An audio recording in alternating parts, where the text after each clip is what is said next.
اور ڈھیٹو رہنے دو, آگے چلتے ہیں ہم. تو ابلغکم رسالات ربی, ہود علیہ السلام نے کیا کہا, دیکھو میں تو اپنے رب کا پیغام تمہیں پہنچا رہا ہوں. وَأَنَا لَكُمْ نَاصِحٌ أَمِينٌ, میں امانت دار ہوں, اللہ کا پیغام پہنچانے میں خیانت نہیں کروں گا. ناصح, تمہارا خیر خواہ ہوں, تمہارے فائدے کی باتیں کروں گا. قوم نے جواب میں وہی کہا کہ بھئی اللہ نے پھر آپ کو پیغمبر کیوں بنایا, کسی فرشتے کو بنا لیتا. یا ہماری قوم میں بڑے بڑے سردار لوگ پڑے ہوئے ہیں, قوم کے وڈیرے ہیں, وہ سمجھتے تھے جیسے الیکشن میں بڑے لوگ آتے ہیں نا, تو نبوت میں بھی اسی ٹائپ کے لوگ آئے. بھائی نبوت تو اللہ کی سلیکشن ہے, یہ کوئی الیکشن تھوڑی ہے. الیکشن میں تو پھر وہ آتے ہیں جو آج کل آئے ہوئے ہیں. کیا خیال ہے؟ تو یہ اللہ کی طرف سے کیا ہے, سلیکشن ہے. اس میں اللہ تھوڑی وہ کرے گا کہ جو قابل نہیں ہے نبوت کے اس کو نبوت دے دی, جو قابل ہے اس کو. یہ اللہ نہیں کرتا ایسے. اس لیے فرمایا اَوَعَجِبْتُمْ أَنْ جَاءَكُمْ ذِكْرٌ مِّن رَبِّكُمْ عَلَىٰ رَجُلٍ مِّنْكُمْ لِيُنذِرَكُمْ. پھر حضرت ہود علیہ السلام نے قوم کو ڈرایا. وَاذْكُرُوا إِذْ جَعَلَكُمْ خُلَفَاءَ مِن بَعْدِ قَوْمِ نُوحٍ, دیکھو اس وقت کو یاد کرو, اللہ نے تمہیں نوح علیہ السلام کے بعد زمین کا جانشین بنایا. ان کی قوم کے بعد, ان کی قوم کو اللہ نے کیسے تباہ کیا, ان کی قوم سے عبرت حاصل کرو.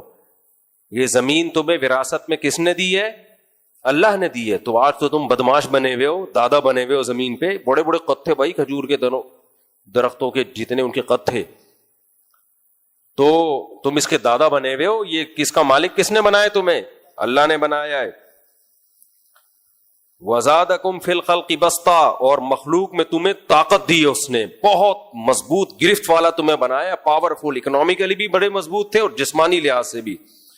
فَاذْكُرُوا آلَاءَ اللَّهِ لَعَلَّكُمْ تُفْلِحُونَ, اللہ کی نعمتوں کو یاد کرو.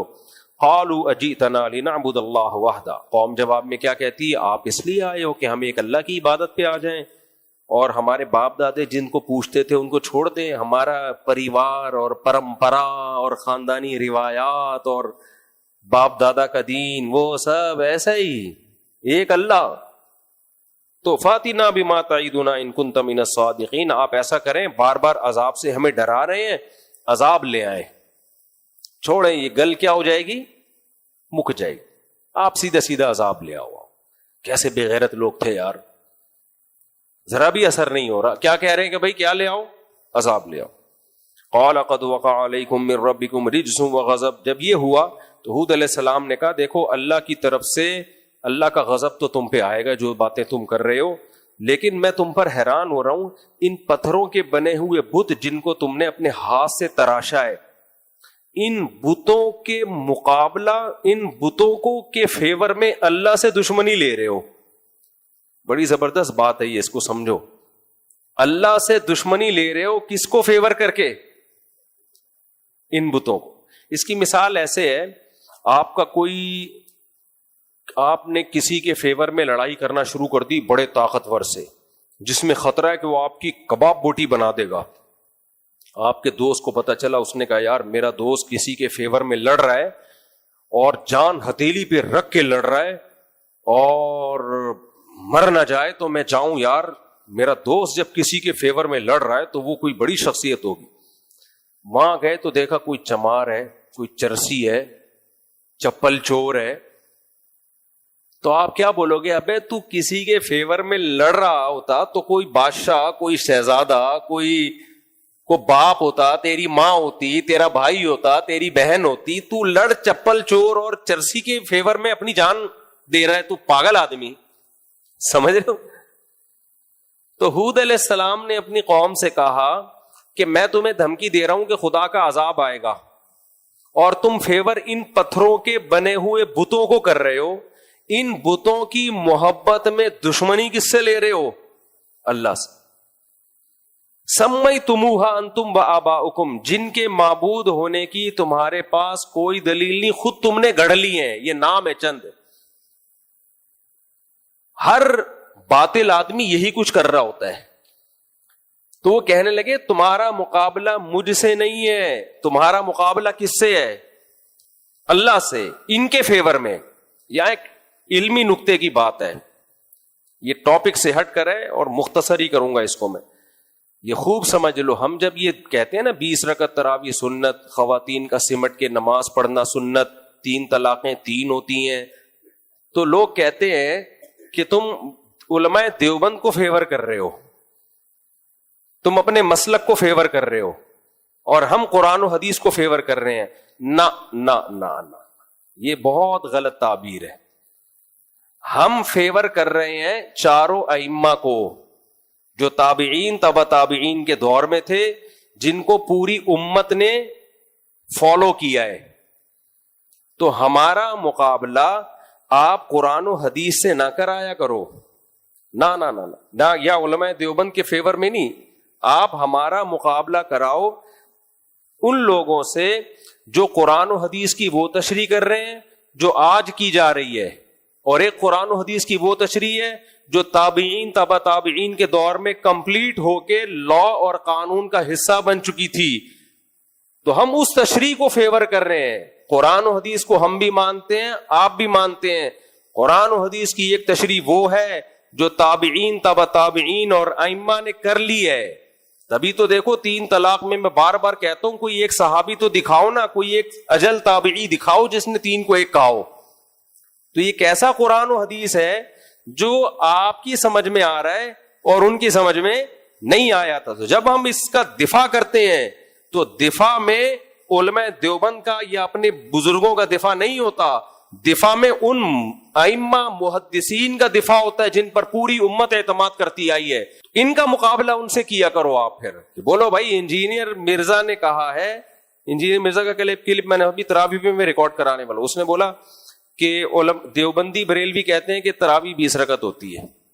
کتنے جھوٹ بولتے ہو یار, یہ دیوبندی بریلویوں کا مسئلہ نہیں ہے.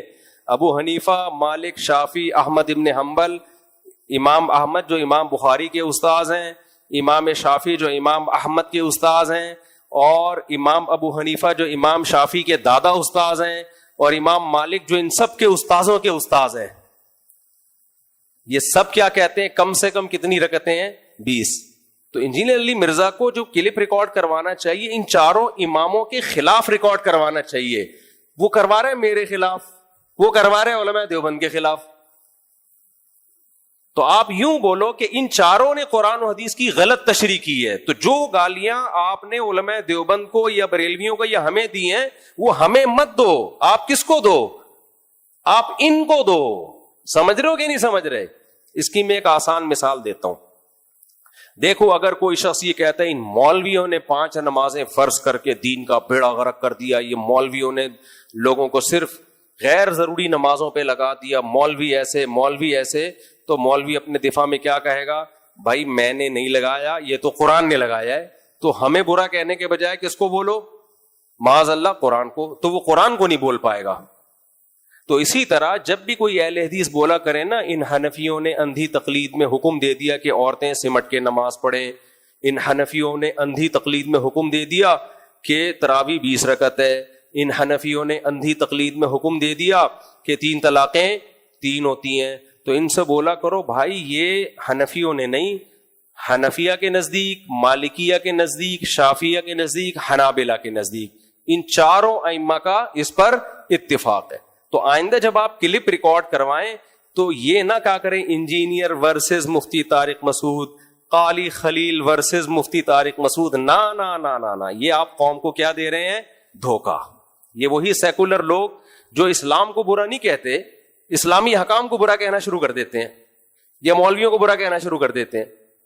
تو آپ کلپ بنایا کریں انجینئر ورسز چاروں امام, قاری خلیل ورسز چاروں امام, اور وہ تابعین تبع تابعین کے دور کے امام جن کی تعریفوں اور ان کی علمی صلاحیت پر کتابوں کی کتابیں لوگوں نے سیاہ کر دی ہیں. تو اپنا مقابلہ ان سے کرایا کریں. پھر بولا کریں یہ اندھے مقلد تھے جو قرآن و حدیث کے خلاف فیصلے کر کے گئے ہیں, یہ لوگ قوم کو گمراہ کر کے گئے ہیں, قرآن و حدیث سے ہٹا کے گئے ہیں. ہم آپ کو بتائیں گے صحیح قرآن کیا ہے اور صحیح حدیث کیا ہے. سمجھتے ہو کہ نہیں سمجھتے؟ ابھی میرا وہ خواتین کی جو سمٹ کے نماز والا کلپ چلا ہے اس کو بھی کسی نے ادھورا چلا دیا, پورا نہیں چلایا کمبخت نے. تبھی ہم انسٹاگرام وغیرہ پہ پابندی لگا رہے ہیں. اس میں پھر وہی قاری خلیل کا کلپ چلایا کہ ان کے پاس کوئی دلیل نہیں ہے کہ عورتیں سمٹ کے نماز پڑھیں. تو مختصر سوال کہ آپ کے پاس بھی کوئی دلیل نہیں ہے کہ عورتیں صفا مروہ میں چلیں دوڑیں نہیں, تو بس ان سے یہ سوال پوچھ لینا آپ کے پاس کیا دلیل, آپ کے پاس کیا دلیل ہے کہ عورتیں آہستہ لبیک کہیں. تو جو آپ کے پاس دلیل ہوگی وہی ہم بھی دلیل جب آپ پیش کر دو گے تو ہم بھی انشاءاللہ عورتوں کے سمٹ کے نماز پڑھنے کی دلیل پیش کر دیں گے. بھائی اس پہ ہمارے پاس بھی تواتر عملی ہے اور آپ کے پاس بھی تواتر عملی. یہ کیا بات ہے, اس تواتر عملی کو جب آپ کے فیور میں ہو تو حجت مانتے ہو, تو یعنی وہ چاروں اماموں کے فیور میں جا رہا ہوگا تو حجت نہیں مانتے, اور آپ کے فیور میں جا رہا ہوگا تو حجت مانتے ہو. تو یہ زیادتی ہے, یہ کیا ہے, زیادتی.